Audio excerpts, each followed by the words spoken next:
5वं lecture आपलं.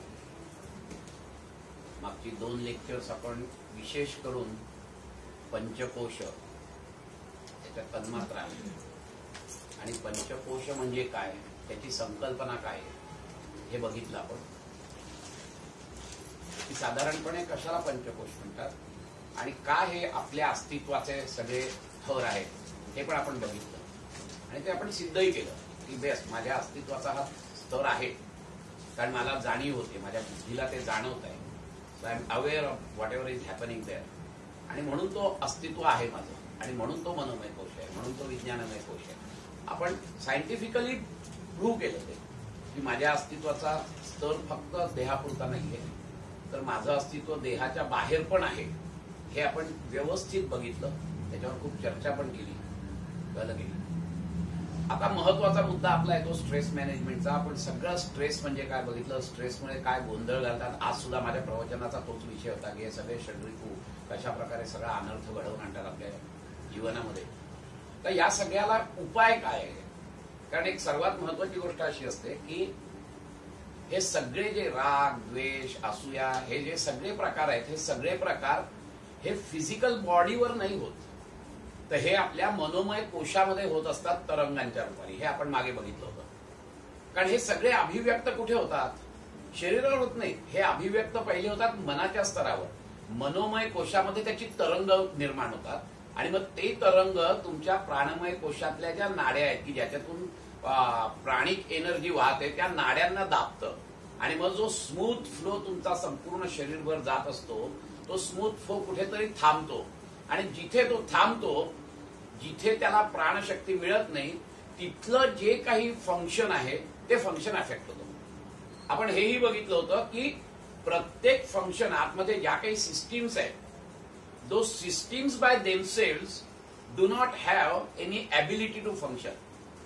हेही आपण बघितलं होतं. They can function only in the presence of pranic energy.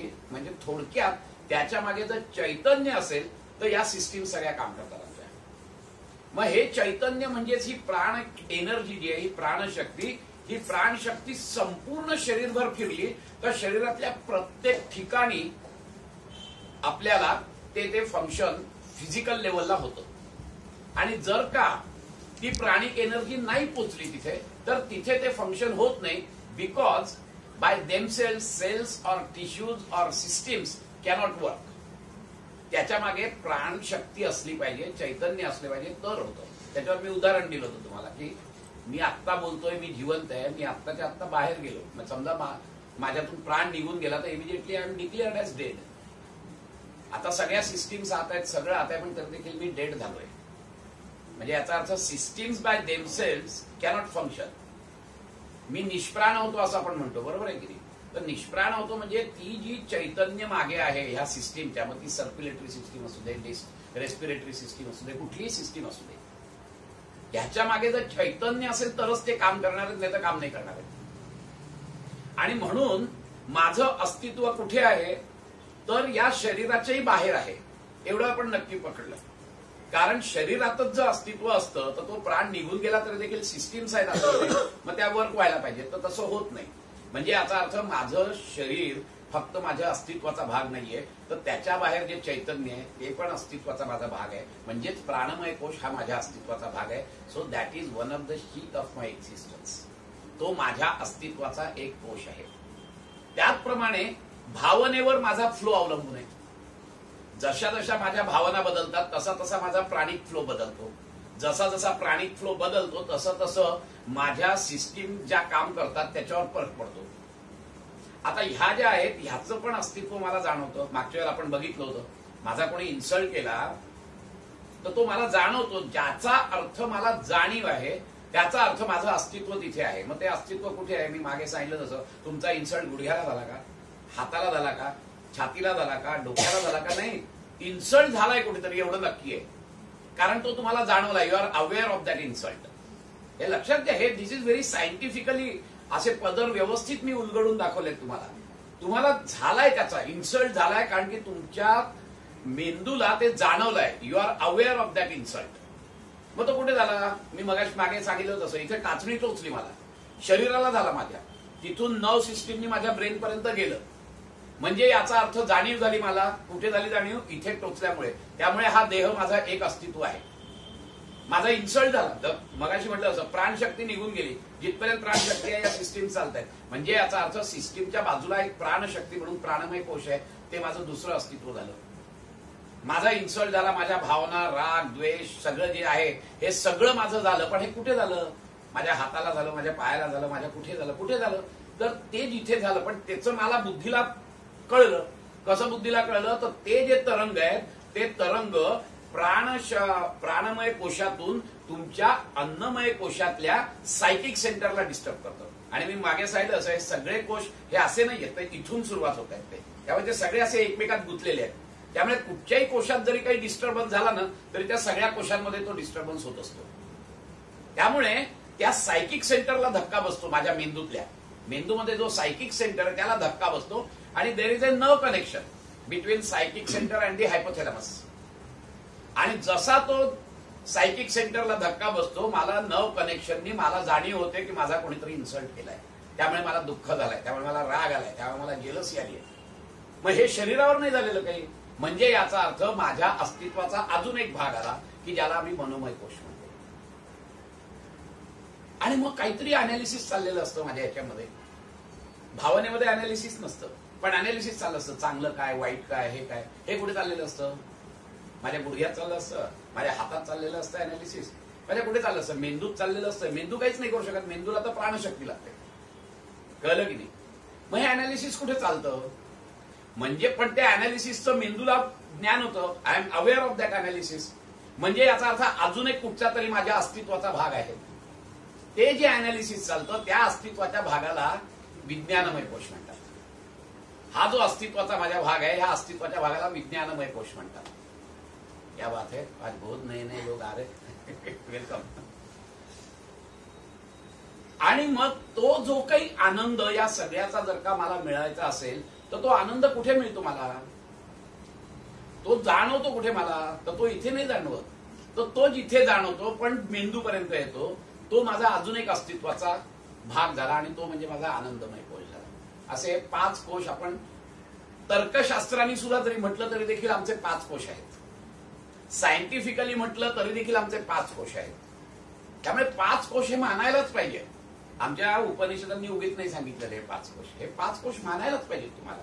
या 5 कोशांचं अस्तित्व तुम्हाला मानायला पाहिजे. आता महत्वाच्या मुद्द्याकडे आपण येतोय की मग आता योग काय करतो नक्की?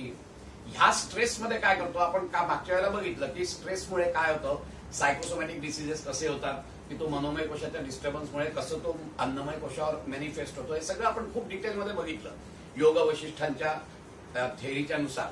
कळलं की नाही? मग आता तुम्हाला ह्याच्यावर उपाय काय? आमच्या मेडिकल सायन्समध्ये त्याच्यावर उपाय म्हणजे शरीरावर जे काही रोग होतात, तो जो सायकोसोमॅटिक डिसीज आहे तो नंतर मग जेव्हा शरीरावर दिसतो, it manifest on your physical body in the form of disease which we call it as a psychosomatic disease. तो ट्रीट करतात.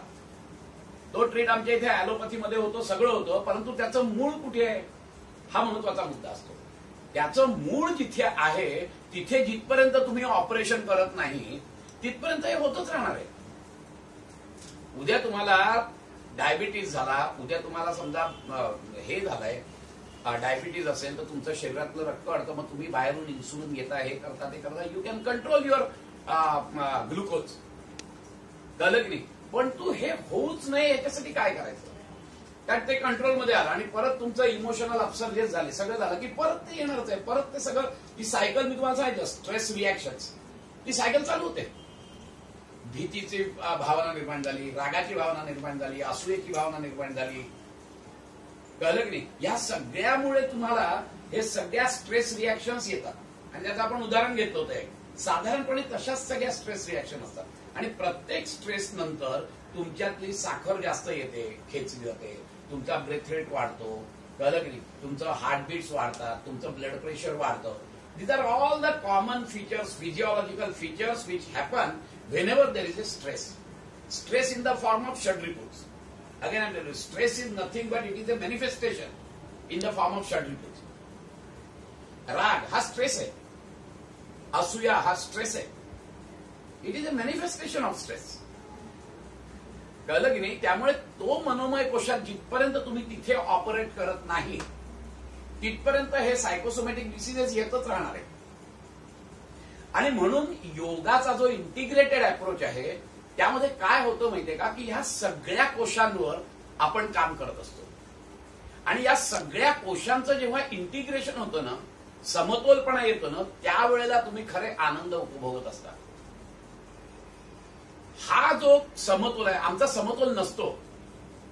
आमचं थॉट, आमचं पोटेन्शियल, आमचं डिझायर, आमची ऍक्शन आणि आमची वाणी यात कुठेही एकवाक्यता नसते. आणि जिथे एकवाक्यता नाही तिथे स्ट्रेस आहे. आम्ही काहीतरी विचार एक करत असतो, कळलं की नाही? मनामध्ये वेगळाच हेतू असतो, शरीराने काहीतरी वेगळंच ऍक्टिंग करत असतो, तोंडाने गोड बोलत असतो, पण मनामध्ये विचार असतो याला कसा खतम करायचा बघूया. All this is disintegration. त्याला असा तो सुंदर जो फ्लो आहे ना, तो फ्लो मिळत नाही. तो जिथपर्यंत फ्लो मिळत नाही त्याला आराम मिळणार नाही. हा एक महत्वाचा मुद्दा सायकोसोमॅटिक डिसीजेस मध्ये लक्षात ठेवायचा असता, की there is a perfect integration between all these koshas. Then only there is a swasthya. स्वास्थ्य म्हणजे स्व आणि स्थ. स्वतःमध्ये स्थिर असणे म्हणजे स्वरूपामध्ये स्थिर. स्वतःमध्ये म्हणजे अहंकारामध्ये नाही. स्वतः म्हणजे स्वस्वरूपामध्ये स्थिर असणे. ते स्थिर झालात की तुम्ही आनंदच उपभोगता. तो आनंद जर उपभोगायचा असेल तर तुमच्या या सगळ्या कोशांचं परफेक्ट इंटिग्रेशन पाहिजे. आणि हे जर परफेक्ट इंटिग्रेशन, मी मागच्या वेळेला पंचकोशासाठी हेही सांगितलं होतं, हे सगळे कोश आहेत ना, या सगळ्या कोशांचं स्थायी भाव कुठचा असेल तर तो सत्वगुणात्मक आहे. आणि म्हणून या सगळ्या कोशांना जो आहार द्यायचा आहे, ह्याला तगडं, आपण शरीर तगडं बनवलं तर आपल्याला आनंद होतो की. निरोगी जर शरीर असेल तर आनंदमय आहे ना, त्यात आनंद आहे निरोगी शरीरात. त्यामुळे शरीराला सुद्धा तगडं बनवायला पाहिजे. मग त्याला कुठला आहार द्यायचा? सत्वगुणाचा. मन माझं डिस्टर्ब होत असं, षड्रिपू हे काय चांगले नाहीये, त्यांनी मला काय आनंद नाही होत. कळलं की नाही? मग त्याला काय द्यायचा? तो तगडा करण्यासाठी काय करायचं? त्यालाही सत्वगुणाचा आहार द्यायचा. कसा सत्वगुणाचा द्यायचा ते बघू आपण. विज्ञानमय कोश तोही जर चांगला असेल, तगडा असेल, सुदृढ असेल तर तोही आनंद देणार आहे. कारण सुदृढता ही खूप महत्वाची आहे. आणि जेव्हा हे सगळे कोश सुदृढ असतात ते आपोआपच एकमेकांना मदत करत असतात. आम्ही सुदृढ करत नाही कारण की त्या कोशांमध्ये आम्ही विपत्ती निर्माण करतो. विज्ञानमय कोश एक अनालिसिस करताय, भावना दुसरंच सांगताय, आम्ही बोलतोय तिसरंच आणि वागतोय चौथंच. कुठेच इंटिग्रेशन नाहीये त्याच्यामध्ये. आणि जेव्हा हे असं इंटिग्रेशन नसतं त्यावेळेला हे सगळं डिस्टर्बन्स होऊन जातं. आणि हे सगळे कोश मी सांगितलं असं एकमेकात गुंतलेले आहेत ते. त्यामुळे ह्यांच्यात सगळी वादळं निर्माण झाली की सगळ्यांवर तो परिणाम होणार आहे. आणि तो दिसतो कुठे? कारण बाकीचे कोश दिसत नाहीत, कारण ते विस्तृत आहेत आणि विरळ आहेत. तुमच्या डोळ्यांना दिसतो कुठचा? फक्त हे दिसतो. म्हणून मग तो जो दिसतो तो सायकोसोमॅटिक डिसीजेसच्या रूपाने दिसतो आम्हाला. परंतु खरा जो आजार आहे तो आजार खरा मनोमय कोशात आहे आणि विज्ञानमय कोश तगडा नाही ह्याच्यात आहे. त्यामुळे तुमचं कुठल्या पद्धतीने तुम्ही त्याच्यावर उपचार करणार? तर योग असं सांगतं की फक्त शरीरावर उपचार करून चालणार नाही, तर तुम्हाला या सगळ्या कोशांवर ऑपरेशन करावं लागेल. आणि एकदा का तुमचं सगळंच मुळी स्वास्थ्य बिघडलंय, मग आपण काय करतो? मग आपण अन्नमय कोशाला काहीतरी हे देतो. मग अन्नमय कोशाला आपण काय देतो? आहार. तर अन्नमय कोशाला सुद्धा सुंदर आहार आहे. अन्नमय कोश कशावर जगतो? आहार, विहार, निद्रा या तिघांवर अन्नमय कोश जगतो ना. त्याला आहार द्या परफेक्ट. आहाराचं खूप महात्म्य आहे. योगाने खूप सांगितलेलं आहे. आहाराबद्दल खूप बोललाय योग. एका वाक्यात सांगायचं झालं तर सात्विक, संतुलित आणि सीमित असा आहार पाहिजे. आमचं जे काही शरीर बनलेलं आहे ना, हे शरीर सत्वगुणाने बनलेलं आहे. आमची आतडी, इंटेस्टाईन वगैरे हे सगळे बनलेले आहेत ना, हे सात्विक आहाराला योग्य अशा पद्धतीने बनलेले आहेत. पण आम्ही तसं करत नाही. आम्ही सात्विक आहार घेत नाही, आम्ही जिभे ते चोचले करतो. मग ते येणार आहे तसं. त्यामुळे तुम्ही सात्विक आहार कुठला घेता ह्याच्यावर अवलंबून आहे. जर का तुम्हाला आध्यात्मिक मार्गावर जायचं असेल तर, कारण राजसिकच तुम्हाला व्हायचं असेल तर काही प्रॉब्लेम नाहीये, राजसिक आहार घ्या तुम्ही. पण तुम्हाला आध्यात्मिक मार्गाची जी वाटचाल आहे ही तमोगुणातून रजोगुणाकडे आणि रजोगुणातून सत्वगुणाकडे आणि मग सत्वगुणातून गुणातीत अवस्था अशी वाटचाल आहे.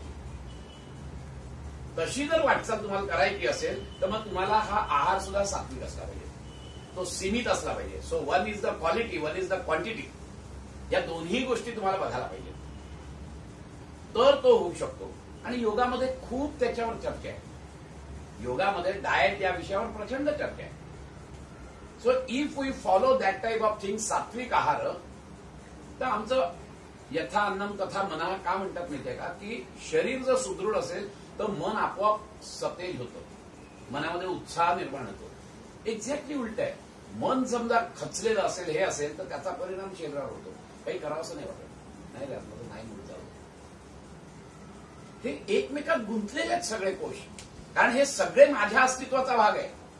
हे पाचही कोश हे दुसरं तिसरं काही नसून माझ्या अस्तित्वाचा भाग आहे. तो फक्त शरीर हा अस्तित्व नाहीये माझं, तर मनोमय कोश पण माझ्या अस्तित्वाचा भाग आहे. आणि ते सगळे एका घरात राहत आहेत. ते सगळे एका घरात राहत असल्यामुळे घरातल्या प्रत्येकाने जर सामंजस्याने जर राहिलं तर घरातलं वातावरण आनंदमय राहणार आहे. कळलं की नाही? पण त्यातले भांडकुदं निघाले, एक एक सांगतोय, एक भाऊ दुसरा सांगतोय, तिसरा भाऊ तिसरंच सांगतोय, घरामध्ये सगळा कलह निर्माण होणार आहे. हे तसंच आहे माझ्या पंचकोशात. माझे सगळे पंचकोश जर का एकमुखाने सांगितलं हा मी असं करणार आहे, तर ते चांगलेच राहणार आहेत सगळे कोश. आमचं तसं होत नाही. हा महत्वाचा मुद्दा इथे आहे. आमचं तसं होत नाहीये. आणि म्हणून मग आम्हाला जेव्हा आम्ही सगळे सायकोसोमॅटिक डिसिजेस असतात, हे असतात, किंवा नॉर्मल जर का माझं स्वास्थ्य असेल तर ते तसंच राहण्यासाठी तरी काय करायचं, तरी देखील तुम्हाला योगाचीच साधना करायला पाहिजे. कारण योग प्रत्येक ह्याच्यावर हे करत असतो. नुसतंच मी व्यायाम केला, खूप शरीर सुदृढ केलं, पण मनोमय कोशाला काहीच मी केलं नाही, काही दिवसांनी ते शरीर निकामी होईल. कारण कायम मी राग, कायम द्वेष, कायम असूया सगळं चाललेलं असेल. कितीही तुम्ही ताकद अगदी बुलवर्कर करा आणि बॉडी बिल्डिंग करा आणि काय वाटेल ते करा, तुम्ही अगदी स्टँडिंग प्रेस, बेंच प्रेस आणि काय वाटेल ते ट्रायसेप बायसेप सगळे करा, काहीही उपयोग होणार नाही जर मन तुमचं बेकार असेल तर. थोडा वेळ करतो तुम्हाला चांगलं वाटेल, परंतु मन जर का, कारण मन हे स्ट्रॉंग आहे. मी परत परत तुम्हाला सांगतोय, पंचकोशातलं सगळं असं आहे, जे स्थूल आहे ते सर्वात वीक आहे आणि जे सूक्ष्म आहे ते सर्वात तगड आहे. आणि म्हणून शरीरावर मन कंट्रोल करू शकतो, मनावर बुद्धी कंट्रोल करू शकते. आणि म्हणून जसे जसे सूक्ष्म आणि हे सगळे जे आहेत नाही, सगळे विथ पार्टिकल्स आहेत. It is inert. All these koshas are made up of particles which do not have any consciousness. It is a reflected consciousness, it is a acquired consciousness यांच्यामध्ये आलेला आहे. हे तुम्ही लक्षात घ्या. मात्र अशा पद्धतीने आपल्याला जर का जायचं असेल तर मग आपण विचार करतो की मग अन्नमय कोशाला काय काय आहार द्यायचा. तर अन्नमय कोशाला पहिला आहार म्हणजे की अन्नच काय द्यायचं, तर ते अन्न सात्विक पाहिजे. कारण मी म्हटलं तसं सगळे कोश हे सत्वगुणात्मक आहे. आणि मग विहार. विहार म्हणजे काय करतो आपण माहितीये की विहारामध्ये आनंद अभिप्रेत आहे. दोन गोष्टी आहेत. आम्ही ट्रेकिंगला जातो, आमच्याबरोबर पोर्टरही असतात. आम्ही विहार करतो, गिरिविहार करतो, because we are enjoying that trek, we are enjoying that jungle trail. कळलं की नाही? पण माझ्याबरोबर जो पोर्टर असतो ना, तो ती इफर्ट्स घेत असतो त्याचा पोटाची खळगी भरण्यासाठी. हे लक्षात घ्या तुम्ही. ही इज नॉट एन्जॉईंग, पण त्याला करावं लागतं कारण त्याला पैसे मिळणार आहेत. पण आम्ही तो विहार करत असतो आणि म्हणून तिथे जिथे आनंद आहे तिथे विहार. कळलं की नाही? की आम्ही गिरिविहार करतो, आम्ही नौका विहार करतो, कारण त्या विहारामध्ये आनंद आहे. श्रम घेतो आम्ही, पण ते श्रम आहेत आणि हा विहार आहे. हे लक्षात घ्या, कारण श्रम पाहिजेतच. See, exercise and this thing labour is totally different. कळलं की नाही? Exercise is a systematic giving the actions to the body by which you can create anand. परंतु आम्ही विहार जेव्हा करतो त्यावेळेला अभिप्रेत तेच आहे की आनंद असला पाहिजे, कंपल्शन नसलं पाहिजे. उद्या हमाल घेऊन जातो, उद्या हमाल जेव्हा हे नेतो, पोर्टर आमचा नेतो, त्यावेळेला तो बिचारा नेत असतो, तो आमच्यापेक्षा खरा तगडा असतो. हे लक्षात घ्या. पण ते त्याच्या अंगी लागत नाही, कारण तो विहार नसतो करत. कळलं की व्हेअर आम्ही त्याच्यापेक्षा कमी असो पण we are enjoying that is vihar. पण शरीर किती कमवायचं त्याला लिमिटेशन आहे.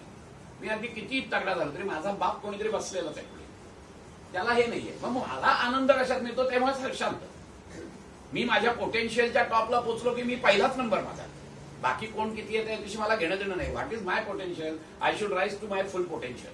If I rise to my full potential it is a sign of fully develop personality.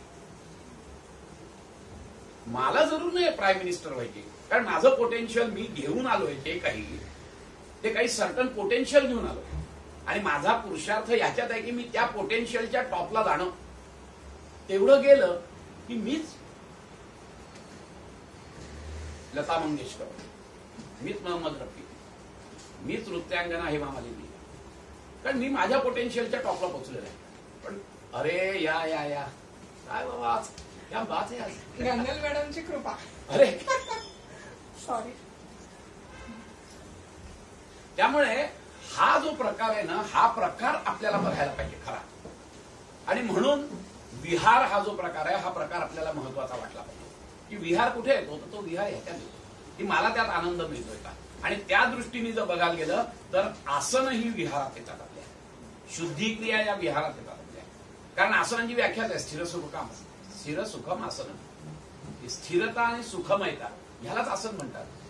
हे जबरदस्ती पश्चिमोत्तानासन करताय, वाकलं पण जात नाहीये आणि तरी देखील वाकलं. जसं तुमच्या आनंदाच्या पुढे तुम्ही गेला काही वेळपर्यंत तुम्हाला आनंद मिळेल. लक्षात घ्या तुम्ही आसनं करताना हे गोष्टी खूप लक्षात घ्या तुम्ही.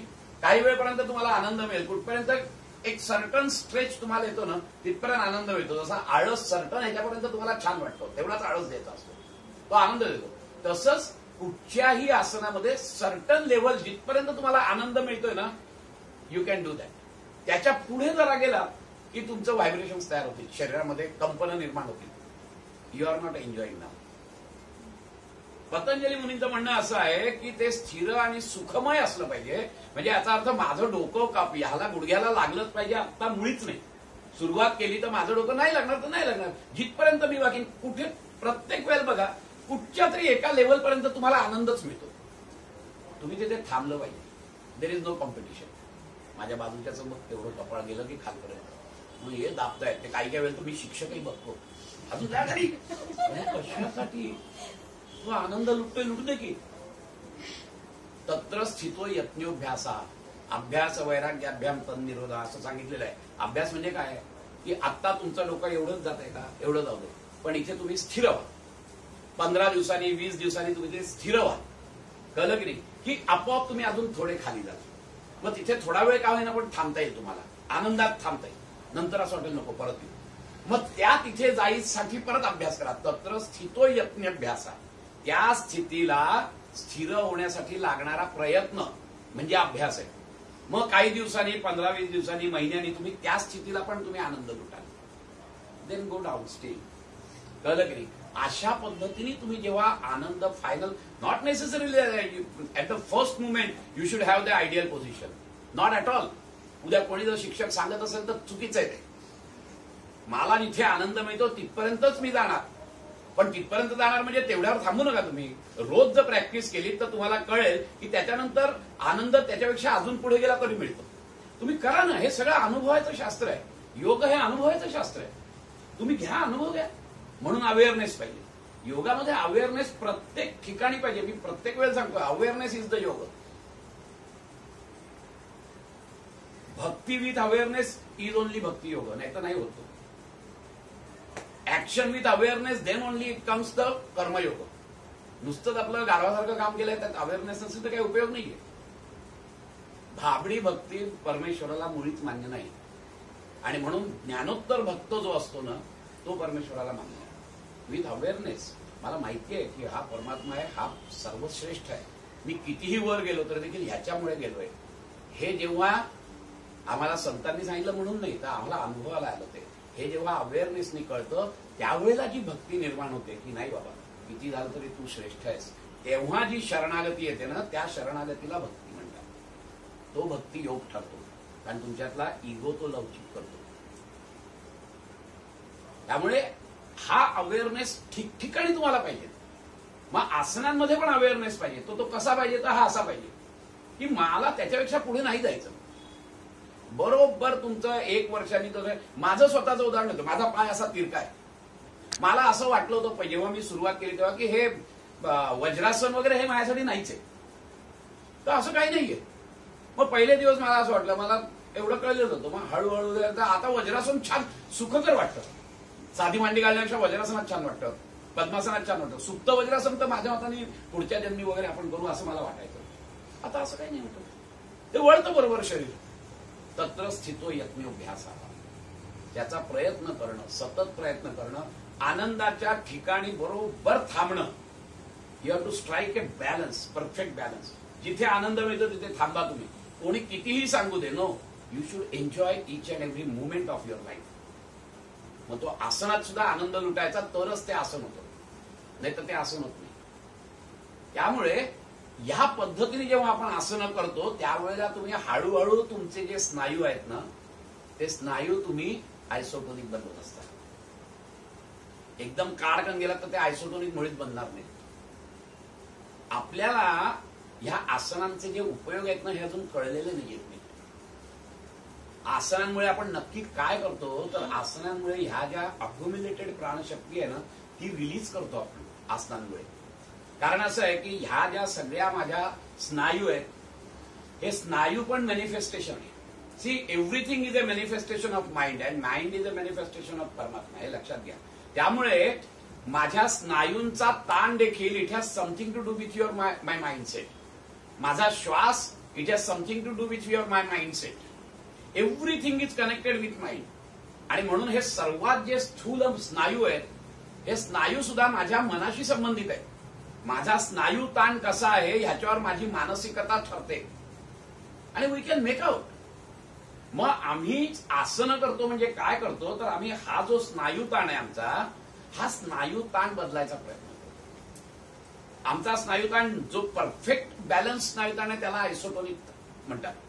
आयसोटोन म्हणजे perfect required optimum tension in your muscles is called as isotonic muscles.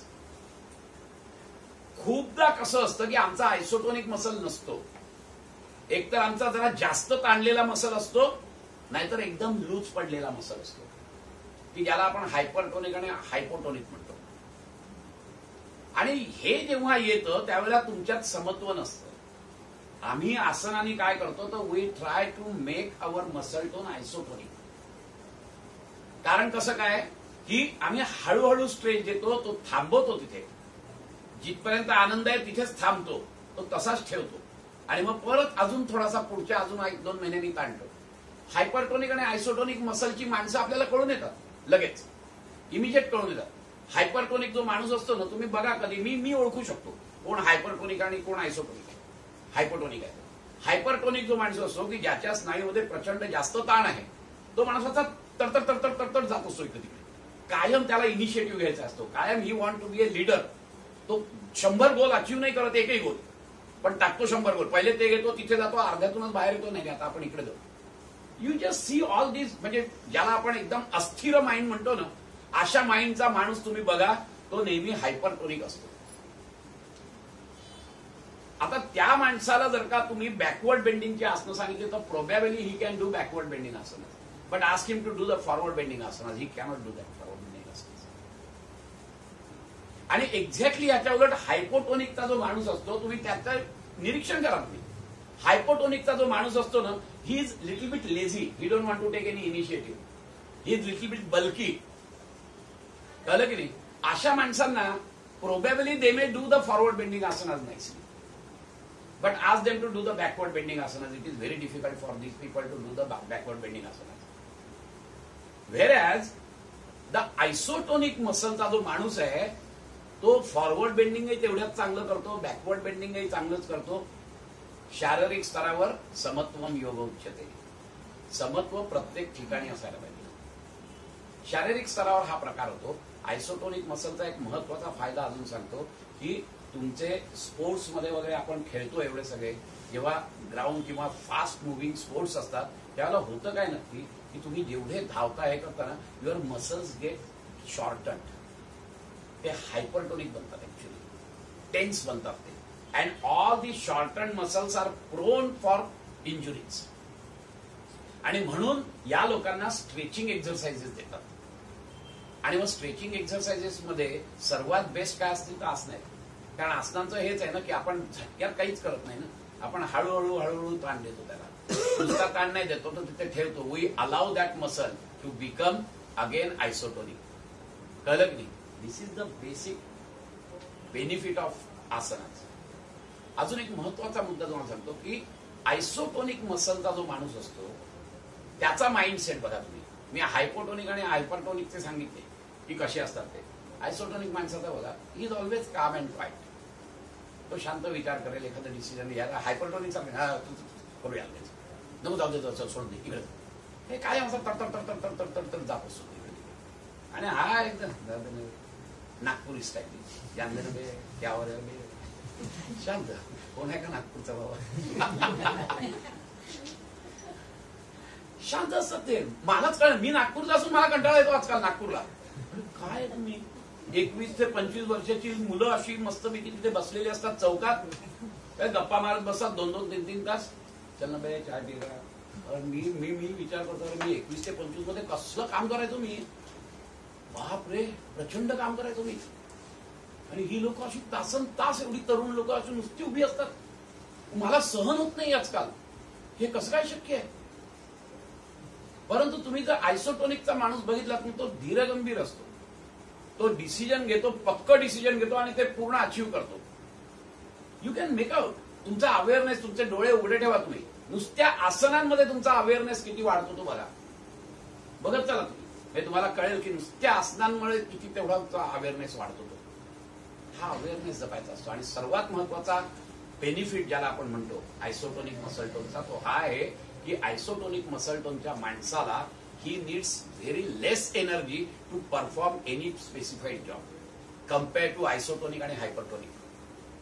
हा सर्वात मोठा फायदा आहे. आणि म्हणून स्पोर्ट्समनला आपल्याला का स्ट्रेचिंग एक्सरसाइजेस किंवा आसनं द्यायची असतात की to make his muscles isotonic, so that whenever he is performing anything, whenever he is performing any play or anything, किंवा स्पोर्ट्समध्ये असेल तर ही needs very less energy expenditure to perform the same goal which hypertonic आणि hypotonic माणसांना जास्त energy expenditure असतं. and that is the very big advantage of isotonic muscle tone. He needs, आणि म्हणून त्याची एनर्जी कायम तो प्रफुल्लित असतो. पण त्याला एखादी गोष्ट करायची त्याला कमी एनर्जी लागते because of this isotonic muscle. आणि त्यामुळे तो नेहमी फ्रेश असतो. हा एक सर्वात मोठा फायदा लक्षात ठेवा. So what we are doing with all this things, we are doing our muscle tone isotonic. हा आसनांचा सर्वात मोठा फायदा आहे. आणि मग ह्याच्यातून आपण काय करतो की आसनांमुळे आम्ही बाकीचे जे सगळे जॉईंट्स मध्ये वगैरे जे काही आपल्याला हे असतात ना, अडथळे असतात किंवा स्टिफनेस जो असतो ना, हे सगळं आमचा जो प्राणिक फ्लो आहे ना, तो प्राणिक फ्लो परफेक्ट होत नाही तर अक्युमुलेट होतो. स्टॅग्नंट वॉटर कसं घाण होतं ना, त्याचा जो फ्लो नसेल तर तसंच या प्राणिक फ्लोचा आहे की तो अडकून बसतो तिथे. अडकला ना तिथे की त्यानंतर तिथे तो स्टॅग्नंट झाला की इट मेक्स ते जॉईंट्स आणि हे जे त्याचे स्टिफ बनवायला लागतात. It is because of the accumulated toxins. So they reflect. जसं डबकं तयार झालं की त्याच्यामध्ये हे जमतात, डास आणि हे सगळे जमतात, तसं अक्युमुलेटेड प्राणशक्ती जर ती फ्लो नाही झाली, कारण तिथे ती दबली जाते because of the disturbance in manomaya kosha. आणि त्यामुळे तिथे अक्युमुलेट होते. अक्युमुलेट झाल्यानंतर तिथे टॉक्झिन्स निर्माण होतात, कारण ती प्राणशक्ती पुढे जात नाही ना. जिथे प्राणशक्ती जात नाही तिथे बॅक्टेरियाज तयार होतात.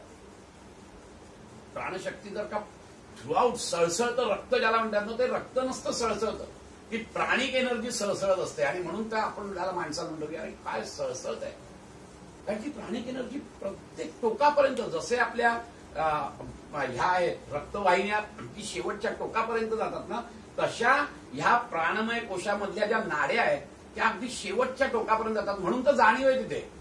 इथे जर का इथे काहीतरी झालं माझ्या, पुढे प्राणशक्ती गेली नाही तर इथली जाणीव जाते माझी.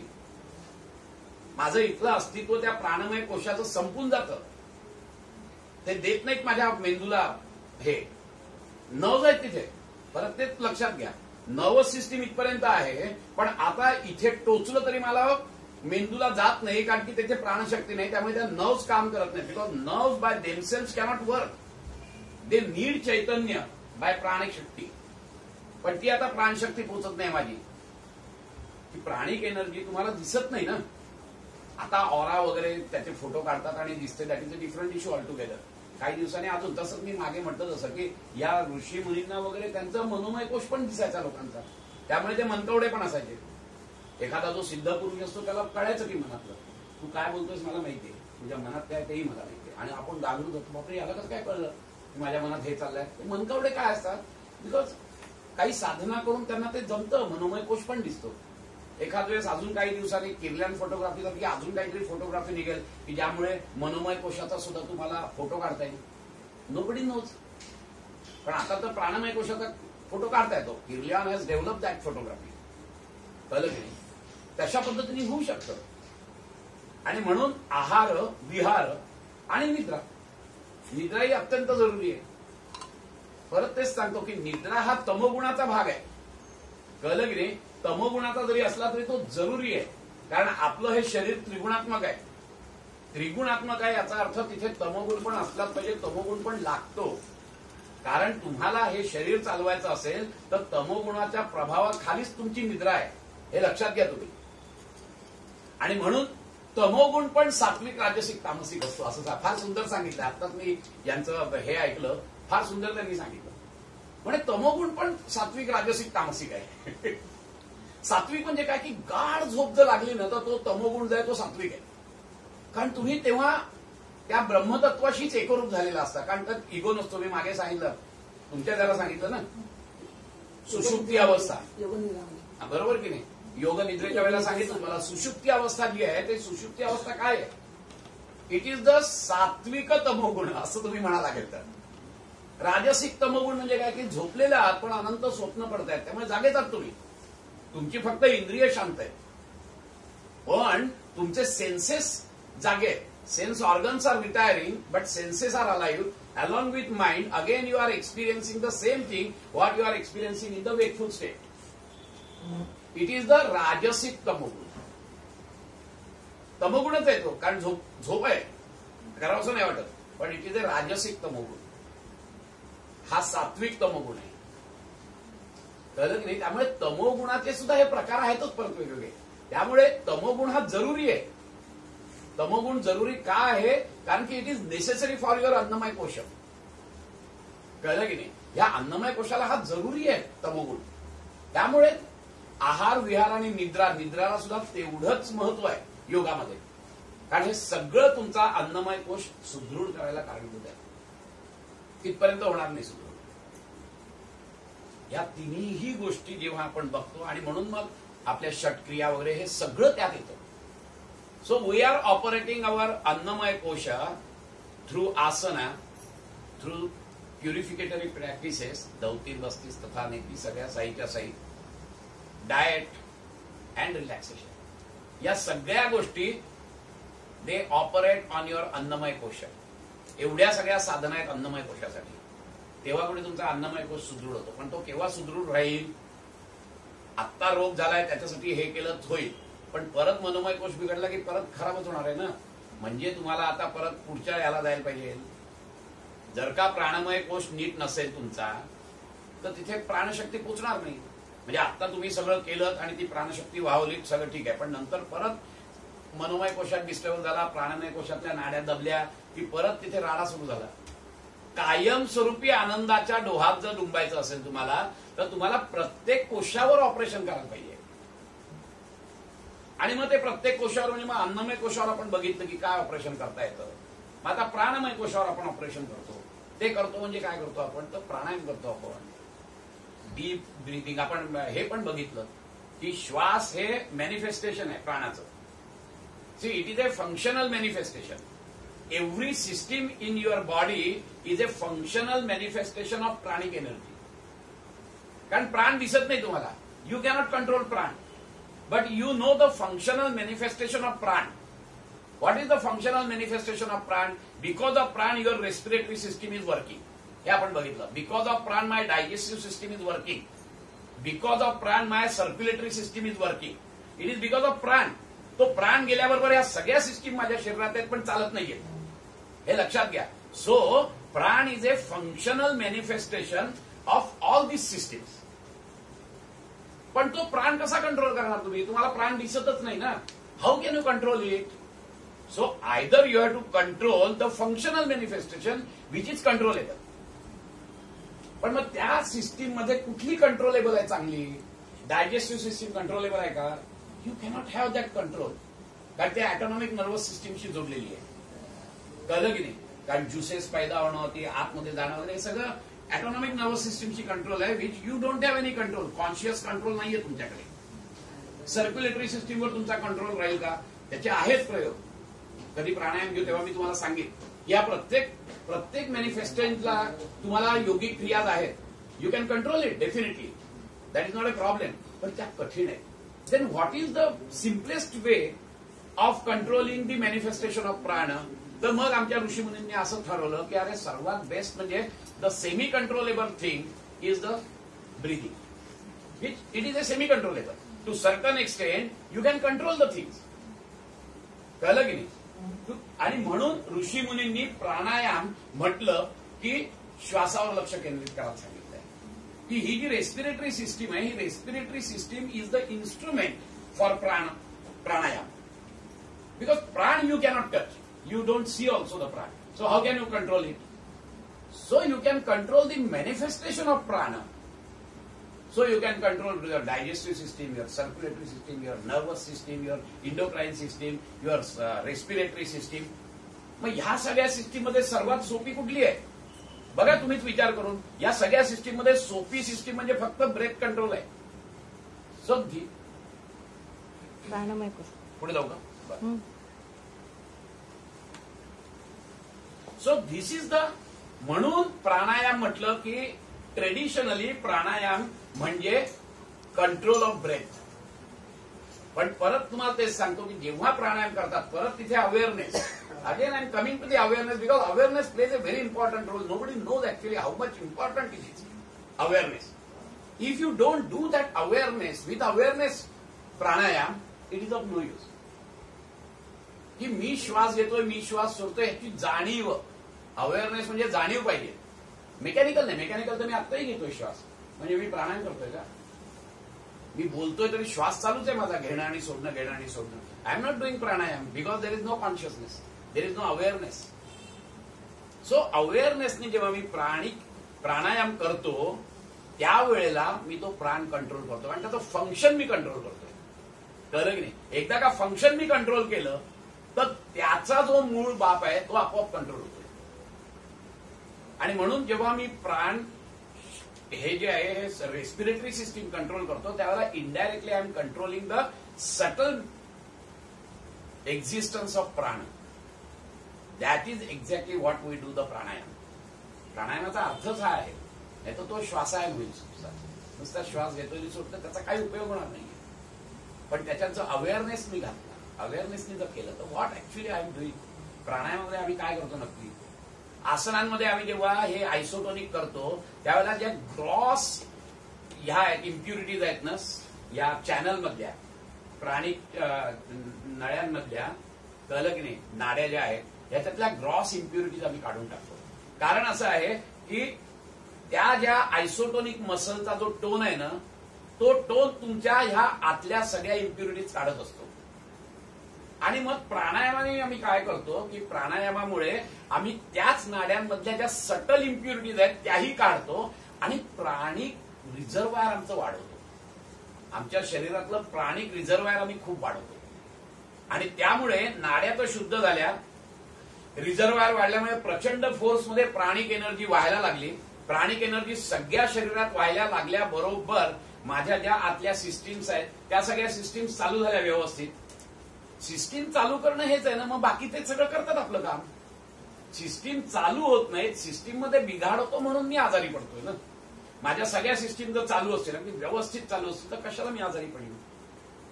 माझी डायजेस्टिव्ह सिस्टीम अडकते स्ट्रेसमध्ये, ते आपण बघितलं. कळलं की नाही की पहिले काय करतात तर डायजेस्टिव्ह सिस्टीम मध्ये जाणारं जे काही रक्त आहे ते रक्त थांबवलं जातं तिथे. Because my muscles and my brain require more blood. त्यामुळे ऑटोनॉमिक नर्वस सिस्टीम काय करतंय, इट रिडिस्ट्रीब्युट दी ब्लड फ्लो. जेव्हा स्ट्रेस निर्माण होतो, समोर मी मागे सांगितलं, समोर एकदम माझा नाग आला, आय हॅव टू रन. मग माझ्या बुद्धीने पहिलं शांतपणे विचार करून काय काय करायला पाहिजे. बुद्धीचं नॉर्मल फंक्शन जे आहे ते नॉर्मल फंक्शन पेक्षा जास्त फंक्शन त्याला करायला लागणार आहे. Wien it एक्झर्ट्स more, it needs more blood. त्यामुळे आधीच एकतर ते जवळजवळ प्रचंड त्याच्याकडे जात असतं. 20%, मी काय मागच्या वेळेस सांगितलं तुम्हाला, 20% जो आउटपुट आहे त्याचा 20% फक्त ब्रेन घेतो आणि 15% जे आहे ते तुमचं हृदय घेत असतं. म्हणजे 35% अख्ख्या याच्यातलं ब्लड हे फक्त हार्ट अँड ब्रेनकडे जातं, which weighs hardly 2.2% of the body weight.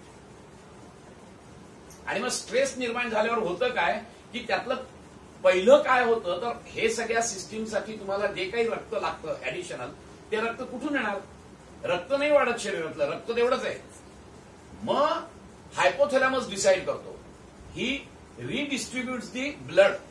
मग तो सांगतो की आता डायजेस्टिव्ह सिस्टमला थांबवा जरा, तिथे जाणारं ब्लड आहे ते रोका, ते कॉन्ट्रॅक्ट करा तिथल्या मसल्स, तिथल्या ज्या रक्तवाहिन्या आहेत त्या, आणि ते ब्लड जातो बिंदूकडे.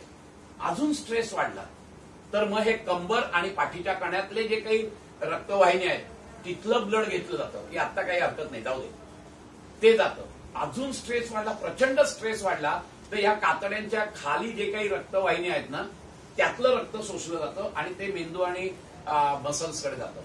आणि मागे म्हटलं तसं की माणूस पेल दिसतो, पांढरा फटक पडला दिसतो. आणि जेव्हा प्रचंड टेन्शनमध्ये असतो ना तेव्हा या सगळीकडचं रक्त हे मसल आणि ब्रेनकडे जात असतं. आणि म्हणून ते जेव्हा पहिलं डायजेस्टिव्ह सिस्टीमचं रक्त जातं आणि असं जेव्हा कायम होत राहतं तेव्हा पहिला फटका काय बसतो तर डायजेस्टिव्ह सिस्टीमवर बसतो. आणि मग उजीर्ण, अजीर्ण, अतिजीर्ण या सगळ्यांनी आपण हे होत असतो. आणि हा पहिला फटका तिथे जो बसतो डायजेस्टिव्ह सिस्टीमवर, त्याच्यामुळे सायकोसोमॅटिक डिसीज होत असतो. आणि म्हणून मग आम्ही काय करतो की परत प्राणिक फ्लो आम्ही वाढवतो. प्राणिक फ्लो वाढवल्याबरोबर परत ते जे रक्त आहे ते रक्त परत सळसळ इकडे येतं, कारण ते आता ते तिकडे जात असतं. आता ती सवय झाली आहे त्याला की रक्त इकडे कमी जायचं आणि मेंदूला जास्त जायचं. सायकोसोमॅटिक डिसीजेस होतात कसे निर्माण, कंटिन्युअस स्ट्रेस खाली असेल तर सायकोसोमॅटिक डिसीज होतो. Because now my cells are developing a intelligence. मागच्या वेळी तुम्हाला सांगितलं that this is the need of my body. अशा पद्धतीचा तो इंटेलिजन्स डेव्हलप करतो. आमच्या न्यूक्लियसमध्ये जे संस्कार आहेत कॉस्मिक एनर्जीचे किंवा कॉस्मिक लॉचे किंवा कॉस्मिक इंटेलिजन्सचे, त्या संस्कारावर आम्ही नवीन संस्कार टाकतो. कायम सतत रागवतोय. 2-2 वर्ष मी दिवसातून 25 वेळा रागवतोय. 25 वेळेला ते सिम्पॅथॅटिक जातं, मग पॅरासिम्पॅथॅटिक, सिम्पॅथॅटिक, पॅरासिम्पॅथॅटिक, असं झालं हळूहळू काय होतं की माझा सेल डेव्हलप करतो इंटेलिजन्स की न यार फॉरगेट इट, ते परत जायचंच आहे सिम्पॅथॅटिकवर, चलो छोडो, पॅरासिम्पॅथॅटिकला जाऊच नको. When that happens, then you are called as a victim of psychosomatic diseases. Because now situation निघून गेली तरी देखील तुम्ही सिम्पॅथॅटिक नर्वस सिस्टीमवरच राहता. तुमच्यातलं ग्लुकोज वाढलेलंच असतं, तुमचा हार्टबीट्स वाढलेलेच असतात, तुमचा ब्रेथ रेट वाढलेलाच असतो. Because now you have develop the intelligence in your cell that this is the need of my body. So it loses that transfer from sympathetic to parasympathetic, it loses that ability. आणि मग situation निघून गेली तरी देखील तुम्ही sympathetic nervous सिस्टीमवरच राहता and then you are called as a victim of psychosomatic disease. आणि म्हणून हा जो प्राणिक फ्लो आहे, हा प्राणिक फ्लो प्रचंड जर वाढायचा असेल तर त्या पहिली गोष्ट म्हणजे नाड्या शुद्ध व्हायला पाहिजे. आणि म्हणून नाडी शुद्धी प्राणायाम असतो आपलं. आणि मग प्राणिक एनर्जीचं रिझर्व आहे, तो जो साठा आहे तो साठा वाढवायला पाहिजे तुम्हाला, की जेणेकरून नाड्याही मोकळ्या झाल्यात आणि हे पण सळसळत आहे. That is exactly what is required. So how we operate on pranamaya kosha, we operate on pranamaya कोश थ्रू प्राणायाम. जी लेख आली का सांग. आता थांबायची वेळ झाली.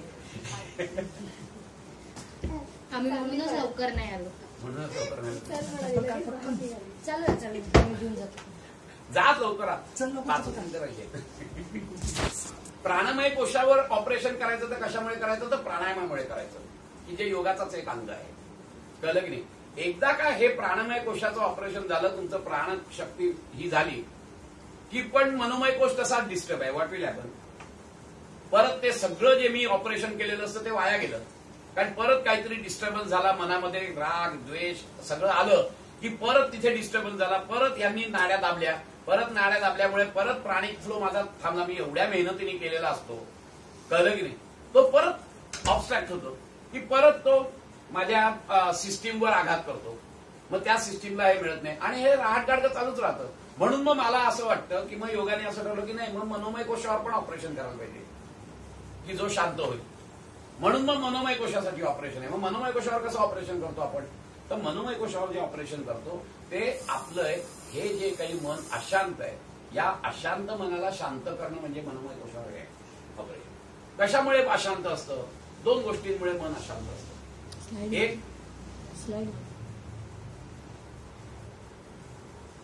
एक तर माझ्या भावनांचे तरंग असतात सगळे, त्याच्यामुळे पण मनोमय कोश डिस्टर्ब झालेला असतो. प्रचंड भावनांचे तरंग असतात, राग द्वेष असूया सगळं जे असतं ना याच्यामुळे असतं. आता हे जर शांत करायचं असेल, डिस्टर्बन्स जर शांत करायचं असेल, तर मी काय करतो, खूप राग आला तर बाबा कधीतरी मग मी देवळात जातो, राग शांत होतो, कळलं की नाही, राग शांत होतो, थोडा वेळ बरं वाटतं मला, कळलं की नाही. परंतु परत तेच आहे. किंवा मी संगीत ऐकतो, म्युझिक ऐकतो. आता मंजिरी वगैरे सारखी लोक असतील ती मस्त म्युझिक लावून बसतात, त्यांना शांत वाटतं. म्युझिक ऐका, कुठल्या तरी आर्टमध्ये लक्ष गुंतवा, मन शांत होतं तुमचं आपोआप, कळलं की नाही. या सगळ्या सत्संगात जा, चांगल्या माणसांच्या याच्यात गप्पा टप्पा मारा, आपोआप मन शांत होतं. कारण त्यांचा जो मनोमय कोश शांत असतो ना तो रिफ्लेक्ट करतो. आता कोण तगडा याच्यावर अवलंबून असतं बरं. हा संत जो असतो तो खूपच तगडा असतो, त्यामुळे तुम्ही किती क्रोधित असलात ना तरी तो शांत, त्याच्या नुसत्या सान्निध्यात राहिला तरी तुम्ही शांत होता. पण एखादा प्रचंड क्रोधित माणूस आहे आणि एखादा नॉर्मल माणूस आहे पण त्याला आता क्रोध आला नाहीये ना, आणि तुम्ही त्याच्या संबंधात गेलात की तुमचा प्रचंड आहे तर त्याच्यावर इफेक्ट होईल, तो डिस्टर्ब होईल. संतांच्या बाबतीत असं होत नाही, कारण त्याचे खूपच ते शांत असतात, त्यामुळे त्याचाच आपल्यावर इफेक्ट होतो. म्हणून सत्संग हा सुद्धा एक प्रकार आहे मनोमय कोश शांत करण्याचा. अजून कशाने डिस्टर्ब होतं? तुम्ही संगीत ऐका, तुम्ही आर्टमध्ये जा, तुम्ही कीर्तन ऐका, कथा ऐका, देवळात जा. कारण हे सगळे वातावरण जे आहेत ना, या सगळ्या वातावरणामध्ये ज्या वेव्ज आहेत, व्हाईब्स ज्याला आपण म्हणतो ना, those vibes are acting on your manomaya kosha, कळलं की नाही. आणि त्या शांत करतात because of the synchronisation. It is a resonance which acts there. एखादा माणूस जो शांत असेल आणि शांत याच्यात तो जो देवळात गेला तर बिकॉज ऑफ रेझोनन्स त्याची शांतता अजून वाढते. So it amplitude, it is a resonance, theory of resonance, की दोन सेम वेव्स जेव्हा एकमेकात येतात ना त्यावेळेला इट्स अँप्लिट्यूड इन्क्रीजेस. म्हणजे आता माझी मनोमय कोशाची ही अँप्लिट्यूड आहे, it is a sine curve like that only. त्यामुळे या साइन कर्वला दुसरी same sine curve with same frequency जर असेल तर त्याचा अँप्लिट्यूड वाढतो लगेच, and you can experience it. पण समजा एखादा डिस्टर्ब माणूस गेला तर तिथे त्या शांत वेव्ज आहेत ना, त्या शांत वेव्समुळे तोही माणूस शांत होतो, कारण त्या तगड्या आहेत तुमच्यापेक्षा. म्हणून देवळात जावं, म्हणून कथा कीर्तनाला जावं, म्हणून भजनाला बसावं, म्हणून सत्संगाला बसावं. हे कशासाठी सांगतात की आमचा जो डिस्टर्ब माइंड आहे तो शांत होण्यासाठी बसावा. अजून कशाने डिस्टर्ब होतो माइंड? 100 विचार डोक्यात आहे. आत्ता हा विचार आहे, दुसरा तो विचार आहे, तिसरा तो विचार आहे. कायम डोक्यामध्ये विचार चाललेले आहेत की जे एकाशी एक जुळलेले नाहीये. मग अशा मनाला शांत कसं करणार तुम्ही? मग याच्यासाठी आमचे शेवटचे जे 3 लिंक्स आहेत, धारणा, ध्यान, समाधी, हे फार उपयोगी पडतात. म्हणजे थोडक्यात काय आहे की इमोशनल डिस्टर्बन्स आणि थॉट डिस्टर्बन्स असे 2 आहेत, ज्याला लोअर माइंड आणि अप्पर माइंड म्हणतात. Lower mind is responsible for your emotional upsurges, upper mind is responsible for your thought process. पण थॉट सुद्धा वेगवेगळे असतात. It is not analysis. Again I am telling you, thought is not analysis. Thought हा मनाचाच भाग आहे, विचार हे मनाचेच भाग आहेत. अनालिसिस हा विज्ञानमय कोशाचा भाग आहे. हा फरक पक्का लक्षात ठेवा तुम्ही. त्यामुळे तो जेव्हा आमचे विचार 100 असतात ना, एकदा हा विचार, एकदा तो विचार, एकदा तो विचार, तो शांत होत नाही, मनाला विश्रांतीच मिळत नाहीये. जसा इमोशन्समुळे विश्रांती मिळत नाही तशी या थॉट प्रोसेसमुळे पण विश्रांती मिळत नाही. मग आम्ही काय करतो, मग धारणेला बसा तुम्ही. मग धारणा म्हणजे काय असते? आता जे असे विचित्र सगळीकडे ॲरो गेलेले आहेत माझे ना, धारणा म्हणजे मग त्या एकाच फक्त विषयाशी माझे सगळे विचार येतात. म्हणजे आता विचार आहेतच, अनंत विचार आहेत. आता आधी विचार होते, अनंत विचार होते, पण ते सगळे तिरफांगडे होते. एक या डिरेक्शनला, एक त्या डिरेक्शनला, म्हणजे सगळी खिचाव चाल राहता उलट. आता तसं नाही, आता एकाच विषयाचे अनंत विचार आहेत, पण ते एकाच विषयाचे आहेत. त्यामुळे त्याला अशी दिशा आली, त्याला तो फ्लो आला. कळलं की नाही? आणि मग हळूहळू तो जेव्हा फ्लो जास्त जास्त होत जातो, हळूहळू आम्ही त्या ध्यानात उतरतो. तत्र प्रत्यय एकतानता ध्यान. कळलं की नाही? म्हणजे मग तो अजून शांत होतो माणूस. कारण आता एकच विचार आहे माझ्या मनात, आता काही नाहीये. आणि तो विचार म्हणजे कुठचा विचार आहे? प्रत्ययाची एकतानता. तो प्रत्यय, विचार नाही येतो, तो प्रत्यय आहे. ध्यानमध्ये प्रत्यय आहे हे लक्षात घ्या. आणि धारणेमध्ये विचार आहे, थॉट प्रोसेस आहे. तत्र प्रत्यय एकतानता ध्यानम. हा जो प्रत्यय आहे, हा प्रत्यय कुठचा आहे? तर हा प्रत्यय सुखाचा आहे. जेव्हा तुम्ही धारणेमध्ये असता, धारणा आपल्याला अजून जमायला भरपूर वेळ. ध्यान खूप पुढची गोष्ट आहे. तुम्ही बसा लागेल तर आणि बघा की आपलं जमतंय का. धारणा याचा अर्थ असा आहे की मी एकदा का बसलो की मला जवळजवळ 25 मिनिटं 30 मिनिटं मला फक्त त्या विषयाचेच फक्त विचार येतील. असं जेव्हा होईल तेव्हा तुम्ही थोडेसे कुठे धारणेमध्ये पक्के झाला असं समजताय. उद्यापासून करून बघा तुम्ही. कुठेतरी ना 2 मिनिटं नाही झाली ना की 10-20 मिनिटं आपलं माइंड फिरून येतो, सगळं जग बघून येतो. आणि मारून आपण ते ह्याच्यावर धरत होतो की ध्यान, मग परत आपण आणून त्याच्यावर बसवतो. ही धारणा नव्हे. धारणा म्हणजे एकदा मी बसलो, अर्धा तास पाऊण तास फक्त त्या विषयाचे म्हणजे अनंत विचार असतील, पण प्रत्येक वेळेला it has some relation with that object of meditation. That is called dharana. आता उद्यापासून तुम्ही बघा की आपण धारणेत पक्के झालोय का, आणि इमानदारीत मला येऊन सांगा की हो मी धारणेत पक्का झालोय, की खूप छान. अर्धा पाऊण तास जवळजवळ एकच फक्त विषयाचे विचार यायला पाहिजे, कुठेही वाजून जाता नाही का. मग असे जेव्हा विचार येतात तेव्हा तुमच्या त्या मनाला अशी एक दिशा मिळते आणि एक फ्लो मिळतो. तो फ्लो तुमच्या मनाला शांत करतो. त्यामुळे इमोशन्स अँड थॉट या दोन्हीला परत योगामध्येच हे आहे की तुमचं मन शांत होतं. कळलं की नाही? ह्या प्रकारामुळे होतो. त्यामुळे सत्संग, कीर्तन, भजन, आर्ट, म्युझिक या सगळ्यामुळे आम्ही इमोशनल कल्चरिंग करतो आणि थॉट कल्चरिंग आम्ही धारणा, ध्यान, समाधी याच्यामुळे करतो. आपण उद्या बघूया की विज्ञान खरा स्ट्रेस मॅनेजमेंटचा गाभा जो आहे तो विज्ञानामध्ये कोश आहे. तो कसा तो आपण उद्या बघूया, पुढच्या बुधवारी बघूया.